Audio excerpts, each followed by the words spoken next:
প্রিয় দর্শক, আবার এনটিভি আইন অধিকার অনুষ্ঠানে সবাইকে আমন্ত্রণ জানাচ্ছি। স্টুডিওতে আমার সাথে আছেন ব্যারিস্টার বুরেজা। তো আমরা ব্রেকে যাওয়ার আগে প্রচুর কলার আমাদের সাথে ছিলেন, আমরা আবারও কলারদের কাছে ফিরে আসবো। তার আগে একটু লিগ্যাল আপডেটস আমরা জানবো। আজকে আমরা অনেকগুলো মিস করে গেছি, তো রেজ ভাই যদি কিছু ক্লিয়ার করেন। ছোট কয়েকটা আপডেট আছে, বাট দেখি হয়তো একটা বা দুটো আমি দেবো। এর মধ্যে একটা কোর্ট অফ অ্যাপিলের একটা রায় এসেছে উল্লাহ নামে একটা কেসে। সেখানে তারা যেটা বলেছে যে সেটা হচ্ছে যে যদি অ্যাপিল আপনি জিতেও যান, অ্যাপিল জেতার পরেই হোম অফিসের কাছে নতুন ইনফরমেশন আসে, তাহলে তারা কিন্তু অ্যাপিল ইমপ্লিমেন্ট হয়তো তারা করবে না, এবং সেক্ষেত্রে হয়তো কিছু বলা যাবে না। যেমন ধরেন ফর এক্সাম্পল আপনি হয়তো অ্যাপ্লিকেশন করলেন, করার পরে হয়তো সাকসেসফুল হলেন না, আপনি অ্যাপিল করলেন, অ্যাপিল আপনি জিতে গেলেন। হয়তো অ্যাপ্লিকেশন ছিল যে আপনি ইনকাম নিয়ে প্রবলেম ছিল, বা আপনি ডকুমেন্ট দিয়ে অ্যাপিল উইন করলেন। হোম অফিস যদি পরে বলে যে না না ওই ডকুমেন্টগুলো ভুয়া ছিল, তবে কিন্তু তারা কিন্তু অ্যাপিল ইমপ্লিমেন্ট তারা নাও করতে পারে। সেক্ষেত্রে আপনার ভিসা কেটে দিতে পারে। উল্লার কেসে এরকম একটা কেস ছিল, ইনডিফিনিট লিভের অ্যাপ্লিকেশন ছিল, এটাকে রিফিউজ করা হয়। পরে তারা কোর্টে গিয়ে লং রেসিডেন্স 10 বছরের গ্রাউন্ডে তারা জয়লাভ করে। এরপরে হোম অফিসের কারা যেন একটা ইনফরমেশন দেয় যে এই সময়টাতে উনি আসলে এই দেশে ছিলেন না। আপনি জানেন 10 ইয়ারের একটা রিকোয়ারমেন্ট কিন্তু কন্টিনিউয়াস রেসিডেন্স, তো এটার পর ভিত্তি করে তারা কিন্তু তার ভিসাটা কেটে দেয়। এখন ধরেন অবশ্যই যদি কোনো ফ্রড হয়ে থাকে, কোনো জোচ্চুরি জালিয়াতি হয়ে থাকে, এটা একটা ভালো জিনিস, এটা নিশ্চয় হওয়া উচিত। আমরা চাই না যে কেউ ফ্রড করে ফ্রডুলেন্ট কোনো করে কেউ ভিসা পেয়ে যাক, এটা অবশ্যই কারো কাম্য নয়। কিন্তু আমাদের আশঙ্কা হচ্ছে এই যে অনেক সময় হয়তো হোম অফিস খুব দুর্বল তথ্যর উপরে ভিত্তি করে, বা অনেক এভিডেন্স আছে যেটা হয়তো ফ্লিমজি, এই এভিডেন্সের উপরে ভিত্তি করে কিন্তু আপনাকে না করে দিতে পারে। তখন সেটা নিয়ে আপনাকে যুদ্ধ করতে, জুডিশিয়াল রিভিউ করেন, এটা করে অনেক রকম ঝামেলা আপনাকে পোহাইতে হবে। ওকে, আর একটা বিষয় আপনি বলছিলেন রেজা ভাই ব্রেকের মধ্যে, যে ইমিগ্রেশনে যে বলা হচ্ছে যে ইমিগ্রেশনের ব্যাপারে কোনো লিগ্যাল অ্যাডভাইস, যেটা এখানে বলা হয়েছে যে আপনি উইন রাশ নিয়ে এটা কম্পেনসেশনের ব্যাপার আছে, যারা ভুক্তভোগী সরকার তাদেরকে কিছু কম্পেনসেশন দেবেন। এখানে এটারই সূত্র ধরে কি বলে আমাদের হোম সেক্রেটারি বলেছেন যে ইমিগ্রেশন ম্যাটারে আসলে লিগাল অ্যাডভাইসের দরকার নাই। এটা নিয়ে অবশ্য অনেক প্রতিবাদ হয়েছে। আমার বন্ধু কলিনিও তিনি সুন্দর করে একটা তার ব্লগে তিনি লিখেছেন, আরও অনেকেই লিখেছেন যে আসলে ইমিগ্রেশনে অনেক কমপ্লিকেটেড ম্যাটার, যেখানে আসলেই লিগাল অ্যাডভাইস দরকার।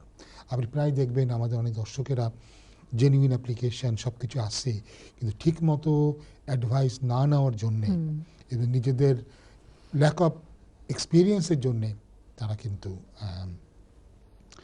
তারা হয়তো তাদের অ্যাপ্লিকেশনটা রিফিউজ হয়েছে। এর জন্য এটা আসলে টেকনিক্যাল ম্যাটার। কভার লেটারটাও ঠিকমতো লিখতে তারা পারে দেওয়ার না, দরকার আছে। এটাও অনেকে জানে না যে কভার লেটার এক্সপ্লেন করে দেওয়া দরকার।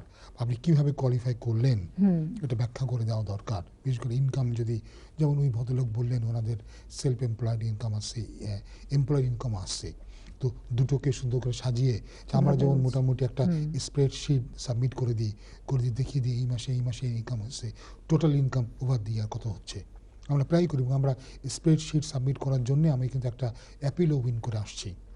সে বলেছে যে ভেরি গুড, কারণ তার জন্য বোঝার জন্য খুব সুবিধা, কারণ আপনি বিভিন্ন মাসে বিভিন্ন সময় বিভিন্ন চাকরি থেকে আপনি ইনকামটা পাচ্ছেন। তো ফলে স্প্রেডশিট সুন্দরভাবে সাজিয়ে দিলে এটা যাদের জন্য বোঝাও খুবই সহজ হয়ে যাবে, এক নজর আপনি দেখে বুঝতে পারলেন। অনেক ধন্যবাদ রয়েছে ভাই। তো আমরা দর্শকদের ফোন করে চলেছি, দেখি এই মুহূর্তে কে আছেন আমাদের সাথে। হ্যালো আসসালামু আলাইকুম। জি ওয়ালাইকুম সালাম।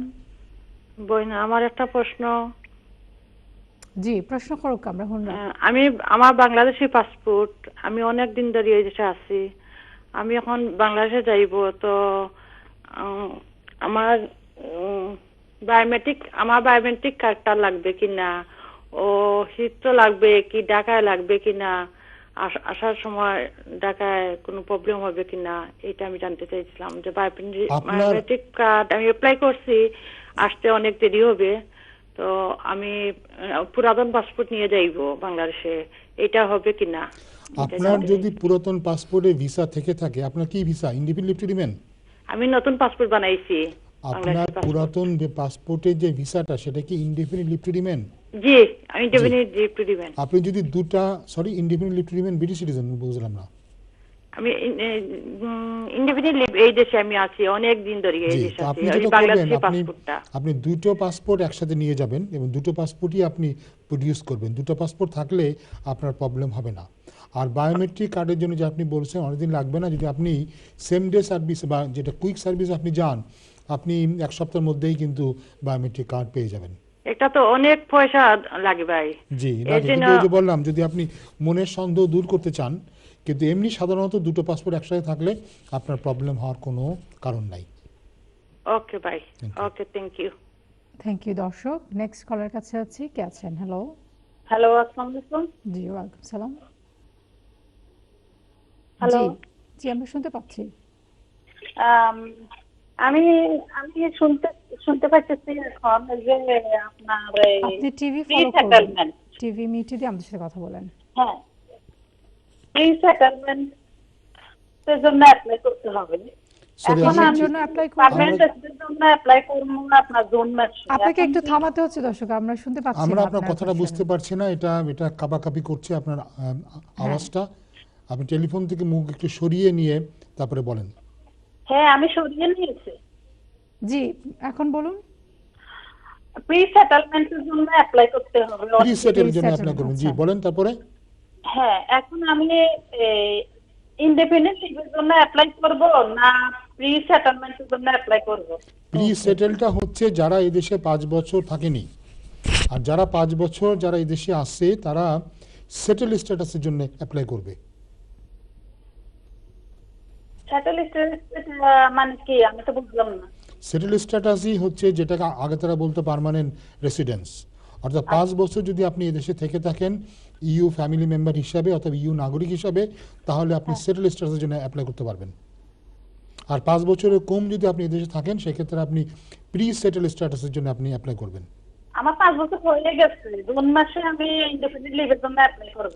ইনডিফিনিট লিভের কোনো কনসেপ্ট নাই যদি আপনি ইউ সিটিজেন হন, ইউ ফ্যামিলি মেম্বার হন। আপনি যেটা হ্যাঁ, অ্যাপ্লাই করবেন সেটা হচ্ছে আমি settle status. EU family member. জি, সেটার জন্য আপনি অ্যাপ্লাই করবেন সেটেল স্ট্যাটাস। আচ্ছা, থ্যাংক ইউ দর্শক, আশা করি বুঝতে পেরেছেন আপনার প্রশ্ন উত্তর। অনেক দর্শকই তারা মনে করে যে একটাই বোধহয় নাম আছে, এই একই জিনিসের সেটেলমেন্টের 3 ধরনের নাম আছে। আমি কেউ বলতে পারে পার্মানেন্ট রেসিডেন্স, কেউ হতে পারে সেটেল স্ট্যাটাস, আর কেউ হতে পারে indefinite leave to remain. Depend করছে আপনি কোন আইনে আপনি অ্যাপ্লাই করেন। যদি সেটেলমেন্টটা হয় ইমিগ্রেশন রুলে তাহলে আমরা বলি ইনডিফিনিট লিভ টু রিমেইন। আগে যদি আপনি আসতেন তাহলে আমরা বলতাম আপনি পার্মানেন্ট রেসিডেন্স পাচ্ছেন ইউ লর আন্ডারে। এখন যেটা তারা করেছে ব্রেক্সিটের কারণে, সেটা হচ্ছে যে যদি আপনি পার্মানেন্ট রেসিডেন্সের জন্য যদি আপনি কোয়ালিফাই করেন তো তারা আপনাকে দেয় সেটেল স্ট্যাটাস। কারণ কি হয় যে এখন এই প্রি সেটেল আর সেটেল স্ট্যাটাসটা এটা আর ইউরোপিয়ান রেগুলেশন আন্ডারে দেওয়া হয় না, এটাকে দেওয়া হচ্ছে ইমিগ্রেশন রুলের অ্যাপেন্ডিক্স ইউতে। এই কারণে তারা টার্মটা চেঞ্জ করেছে, কিন্তু জিনিসটা একই। ওকে, আশা করি দর্শকরাও ক্লিয়ার হয়ে গেছে ব্যাপারটা। চলে আছে নেক্সট কলারের কাছে, কে আছেন? হ্যালো। হ্যালো। হ্যালো, আসসালামু আলাইকুম। জি, ওয়ালাইকুম সালাম। জি, আমার এখন আত্মীয় অনেক আগে about 1971 এদেশে আসলা, তাই মেডিকেল কার্ড আছে। So I'm trying to find out his immigration status. কে ভাইয়া আপনি আগে একটু বলেন কে? Who was here? Your father? Not my father. My relative. So I'm inquiring on behalf of someone else. So right. his father was here 1971. Yeah. We have a medical card. So I'm trying to find out who can I write to find out what was his Okay, medical what will happen, brother? Brother? Just go to your computer, go do a Google search, and just write Windrush scheme. Yes. That will tell you who is eligible under this category. You will find that most of the people who will be eligible are the ones who are here, who are already here. Very few people who are not here on that day, before the law kicked in, will be actually eligible. So you need to look at it. You will see that the people who are, at the time of making this application, who are already in the UK, who are not in the UK. So for the person that you are inquiring, if he is not in the UK, then you have to look at the category, the people who are not in the UK, can they actually apply? Well, And, My and question if you is, can if ask I want me, to find out his brother, if you can ask me, then I can just tell you that the people who are not in the UK and who can actually apply, it says a person outside the UK, a Commonwealth citizen who was settled in the UK before 1st of January 1973, but who does not have document confirming their right of abode or settled status, or those settled status has lapsed because they left the UK for a period of more than 2 years. So I think these are the people who will be eligible for leave under the Windrush scheme, but who are now outside the UK. Yeah, that's fine, but we have his medical card, so we need to find out what was his status that time. So can Who's I the write to status? someone Who's the status? That relative he's talking my about. relative status? Yeah. So we have his medical card. Yeah. So I'm trying to find out from you that is there someone I can write, like Home Office, or who can I write to find out what was his status? Is that we person have alive? his NHS number. Is that person alive? He's not alive, no. Yeah, but then you know, how would that help anyone else? Because the applicant is not alive. Well, his next of kin, for example, his son is alive. So No, he's trying to because find out as what, I said, what was his if status. you read, the people who can apply from outside the UK are only the people who are Commonwealth citizen and who are settled here before 1st of January 1973. It's not something which will be transferred to generation and generation. This is a wrong concept.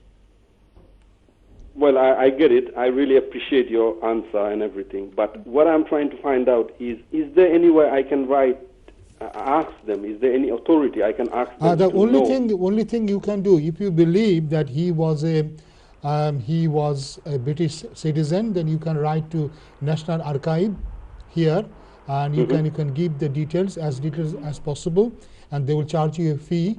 And if he was ever issued with a nationality certificate or a registration certificate, then the National Archive will have a copy. So the authority I should write is National Archive, right? But then you have to be as precise as possible about the details and when he was here, when he was likely to obtain his nationality certificate, whatever. Then they can, because these are the people who are supposed to have all the old documents.